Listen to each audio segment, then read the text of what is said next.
Welcome to Rick's Corner, brought to you by Old School Labs, the brand I trust and the only one I put my name to. Use my code DRASIN12 on the link below.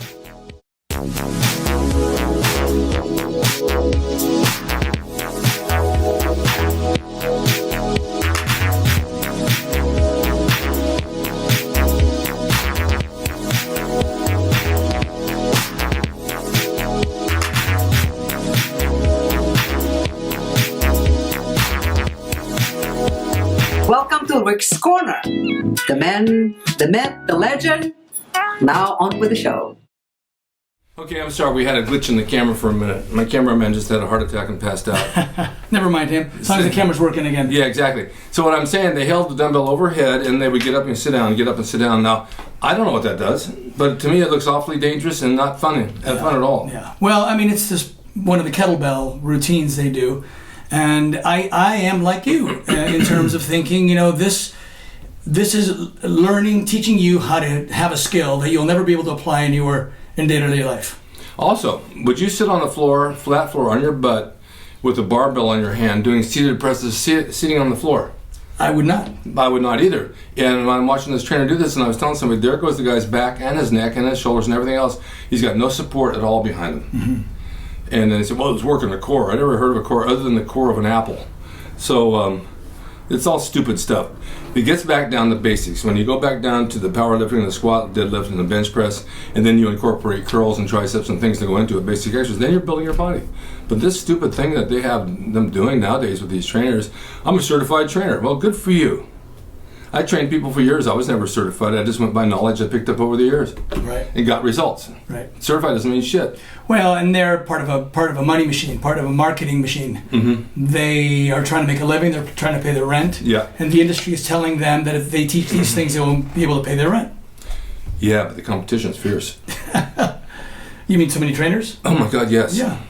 Well, and my observation is that the threshold to become a trainer is fairly low, because the industry wants more and more trainers. The industry makes more money the more trainers there are. Of course. So if they make a threshold that's difficult to pass, then they'll have fewer trainers and the industry will shrink, and they don't want that. So and they have more trainers than clients. They don't make it very intellectually challenging to become a well, here's as long as we're on this subject, I brought this up once before. If I had a gym, my own gym, and I was training people, and I had outside trainers come in, I would reward them for bringing clients in. Mm-hmm. You bring 10 clients in, you get added onto your membership, or you get a bonus this and bonus that. The member gets a shirt and a protein drink, whatever, and I would give them a commission of the sale.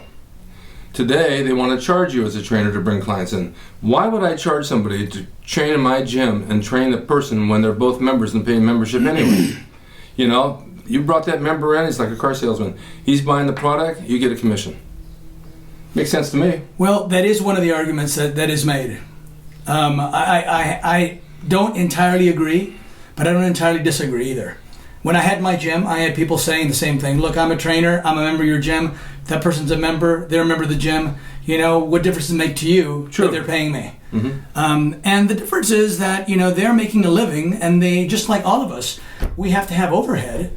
We have to have a cost of making a living, and then we also have a liability. Well, that's no different than having them as a member. Right. But nevertheless, you know, I mean, the gyms that I train clients at charge me rent. Yeah. I pay $15 an hour to train a client, and I don't like it. I'd rather do it for free. Yeah. But I also know that gym is entitled. They're providing the wherewithal so that I can make a living in that facility. All right, then you say in that case I don't pay membership, and neither do they. Well, that's fair.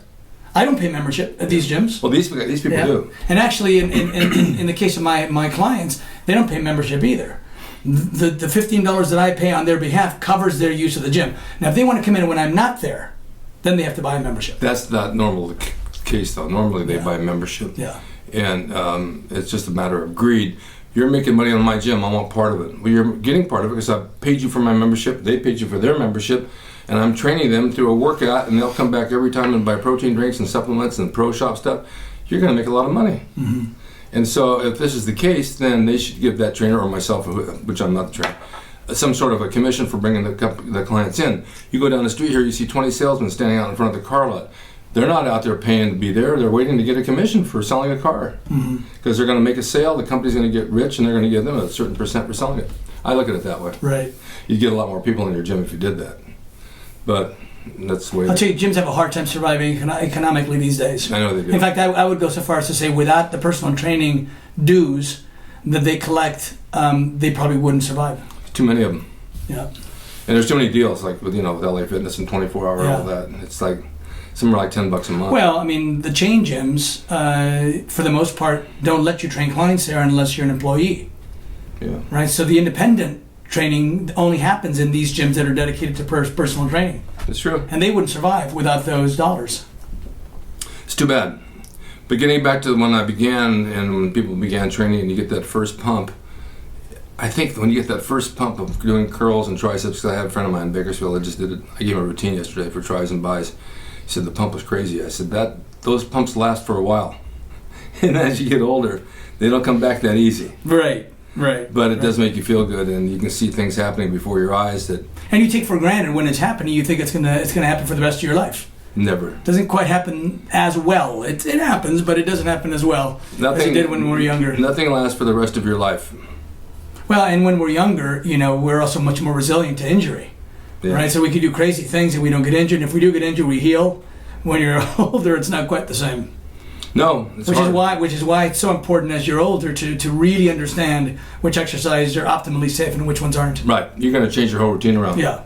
And do what works for you. I started going heavier the past 2 weeks, and I feel the difference. My strength went up. I got thicker. I look heavier in the mirror, and my diet's good. No junk. Beautiful. Only thing I really wanted was a Krispy Kreme donut.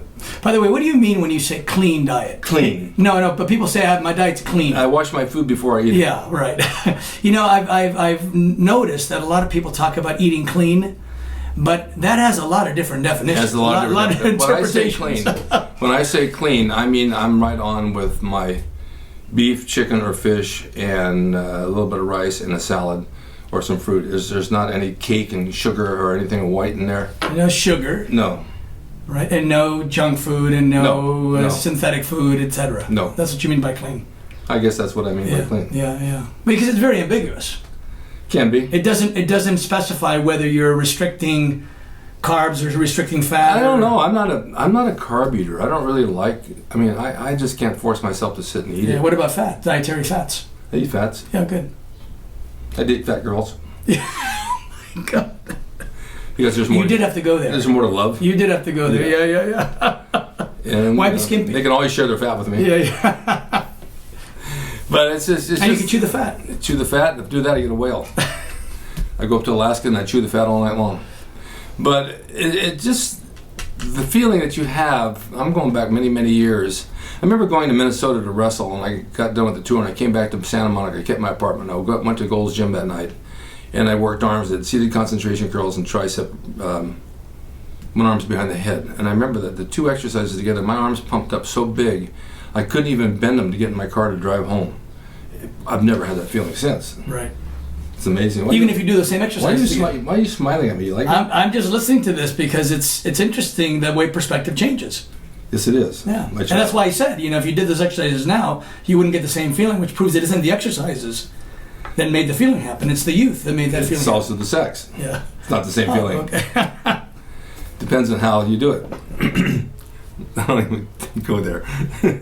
But those particular exercises I liked. Yeah. Now I have a torn tricep. I can't do it. Right. I miss it, but it is what it is. Right. What do you got here? I got a book. The Physics of Fitness. You know about that, right? Nope. I wrote a book. Yep.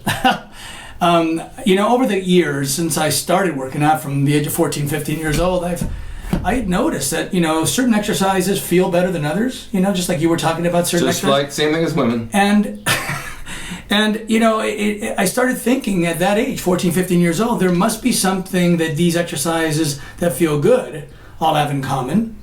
And something that the exercises that feel bad also either have in common or are lacking having in common. It makes sense. And so I realized that we're talking anatomy and physics and certain criteria that are present when it feels good and are missing when the exercise doesn't feel good. So I ended up learning biomechanics, which is the anatomy and physics combined, and understanding which exercises represent the ideal motion for each muscle, and the physics characteristics, whether an exercise gives you more resistance at the beginning of the range of motion or more at the end of the range of motion. Yeah, I know you know that pretty well. Those things matter. Yeah. So this book, The Physics of Fitness, is only online right now as a PDF. It'll be available in print form probably in a few months. Do you autograph it? Well, I can't autograph a PDF. You can. How do you do that? You do your extra page as a signature and have it printed out. Oh, okay. That's an idea. It's a great idea. But anyway, it's $50, payable through PayPal. I'm there as dbfitness@aol.com. You can PayPal me $50 and make sure your email's there, and I'll send you the book. Yeah. Is there any shipping cost? There will be when it's printed, but not as a PDF. Well, I would say if you're going to go through PayPal for a PDF, when you buy the book, it says gift or it says purchase, put it down as gift and they won't take any percentage of it. Right, they don't take the $1.25 off for it. $1.25 is important. Yeah, That's right. coffee for me. Yeah, either way is fine for me. Do you know I have my own show now? Yes, Thanks to you? I do. You're a YouTuber. Well, what happened was that, I there was just a lot of things that I wanted to spend a lot of time on, and I thought this isn't the right time or place to do it. So now I have a show called Brignole Muscle Mechanics, and so I can devote 10 minutes to explaining mechanics. You guys got to watch this. I watch them. And they're really good. They're done well. They're factual, and you'll learn a lot from Doug. Doug knows a lot, except for one thing, and I'll bring that up in a minute. But no, I'm okay. But it's a good show, and I wish you the best of luck with it. I'm really glad you took off and did this. Thank you for inspiring me to do that. That's my job. You are an inspiration to a lot of people. Absolutely. That's what the I stands for in Rick. Inspiration. Oh, what's the rest of it stand for? Well, rugged. Okay. Inspiration. And C? Charisma. Oh, K. Oh, there is no K. There's no K. Somebody said, "How'd you get the name Rick?" Well, it was Richard, but I took the heart off. Oh, you should put the heart on. You can take that any way you want. You should put the heart back on. So, but having your own show is a plus because people can reach out to you and you can, But you got to look at your comments. Don't get upset by your comments. Well, listen, one person made a comment that said, biomechanics is for sissies. Okay, I'm a sissy. Just train heavy and eat a lot. Yeah, well, of course they're going to say that. And so I had to comment. I said, well, biomechanics isn't a method of training. Does it mean train light? It's just a method of analysis. Right. So that's all biomechanics is a way of determining where the load is going and how much of it is going here versus there, so that you can then decide what's worth doing or not. You're absolutely right. And I want to say something about all of you viewers out there, because I have a lot of you. I appreciate your comments because you give me good comments, you give me good feedback, and you kind of like go along with what I'm saying because you understand where I am because you're in the same place, and I like to share the stuff with you. And every once in a while you get one guy who's obstinate and wants to lash out at you.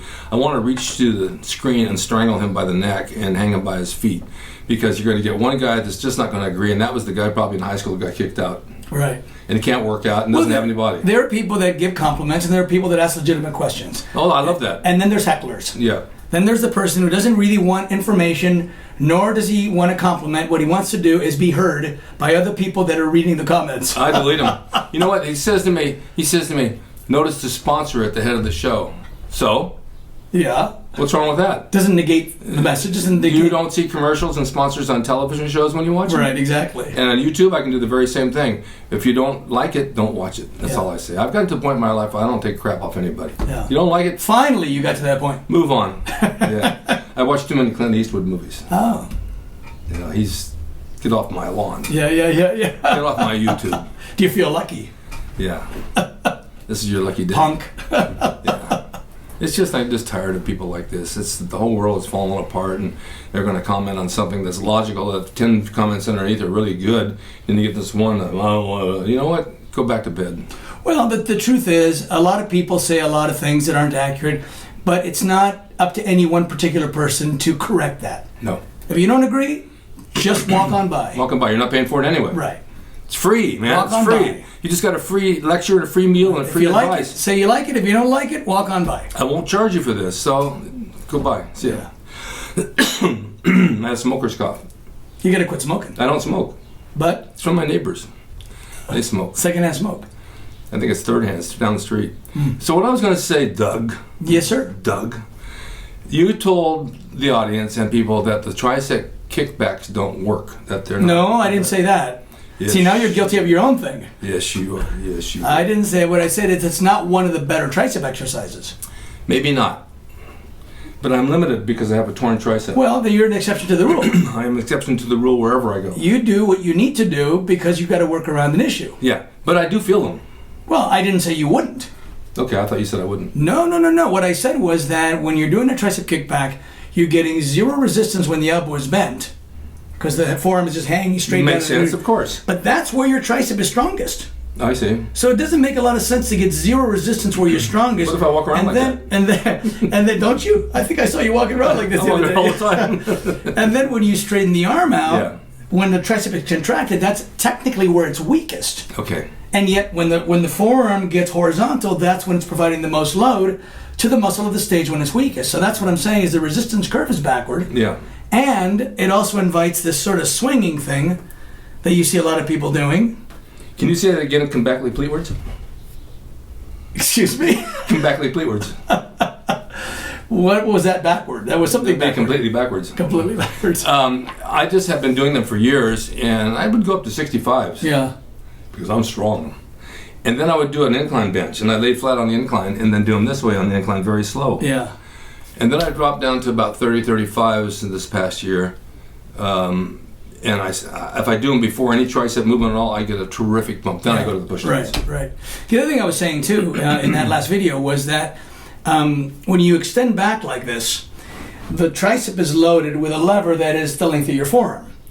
But the rear deltoid is loaded with a lever that is the length of your entire arm. Yeah, I see that. So your rear deltoid is actually getting loaded more than your triceps is, but it's getting loaded isometrically, which means it's fatiguing. No, I get it.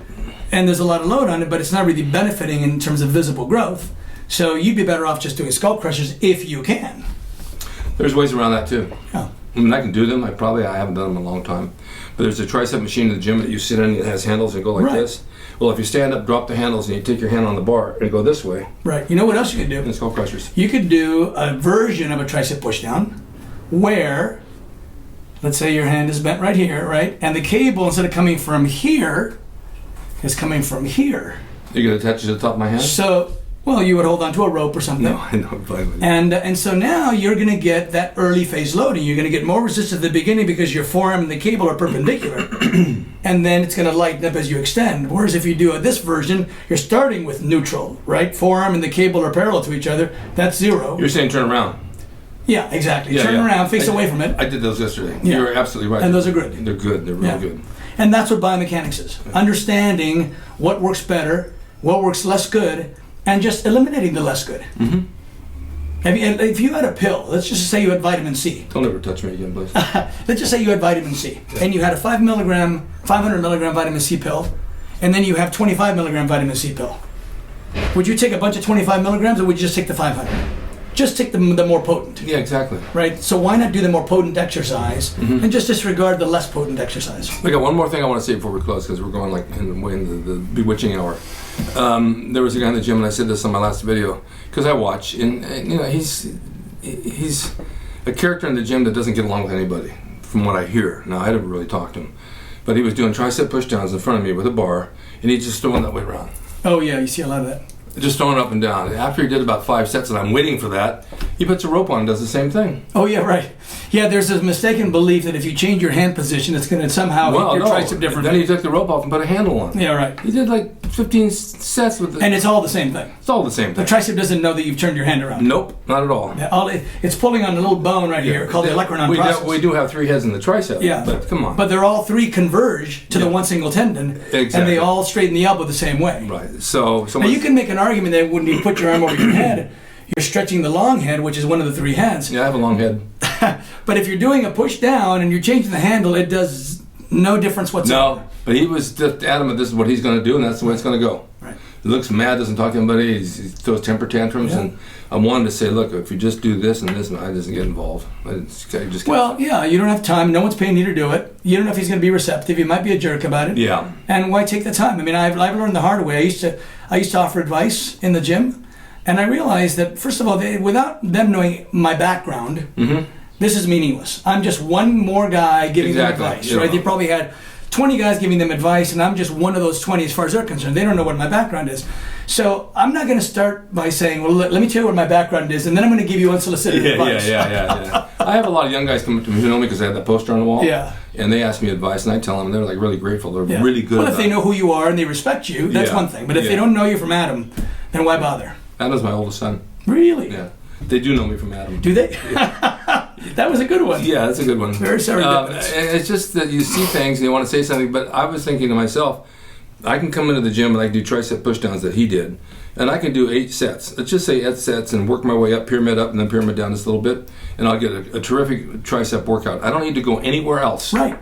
It's as good as that. The tricep does one thing. One thing. If I do preacher curls with an easy bar, right, which is difficult right now, I can do 8 sets there with an easy curl bar and just add a couple of 5s here and there, and it's fine. Yeah. So I see people putting 25s and 45s, and I said, Jesus, I must. Yeah, in my book, I recommend that you don't have to do 2, 3, 4 different exercises for a body part. Just find the best one. The best one. And do a lot of that. Exactly. Yeah. Right. Well, thank you, Doug, for being here. My pleasure, always. See, I told you we'd get into something good. We never fail. Never. We always find something to talk about. There's no such thing in my life as fail. Or not having something to talk about. Have you ever been at a loss for words? No, but I know. Oh, you almost did for a second. No. I was going to say, I know a lot of women that never run out of things to talk about. Well, that's another subject entirely. Yeah, I'm not even getting on it because I'll get a lot of haters right now. But that's okay. I'm a good listener. That just saved me. Yeah. Thanks, Doug. My pleasure. All right. Great to be here. See you guys next time. I hope you got some good info out of this because we enjoyed giving it. Bye-bye. Stay tuned for traffic and weather. It's coming up next. A lot of rain coming. Hope you enjoyed the video brought to you by Old School Labs. Use my discount code DRASIN12 on the link below at oldschoollabs.com. Hey everyone, now you can have the Gold's Gym logo drawn by me, the artist Rick Drasin, personalized and made out to you and signed by me to frame and put on your gym wall or wherever you see fit to do so. It's a piece of bodybuilding history. It will never be duplicated again. It's the largest selling icon t-shirt logo in the world, and I'm the guy that drew it, and I will draw it for you. Just go to my website, rickdrasin.com, and order there. You can pay through PayPal, and it'll be sent out right away. And be sure to watch Rick's Corner for all the videos on bodybuilding, nutrition, fitness, pro wrestling, and anything that suits your interests as far as getting physically fit and being the best you can be from the golden era of bodybuilding.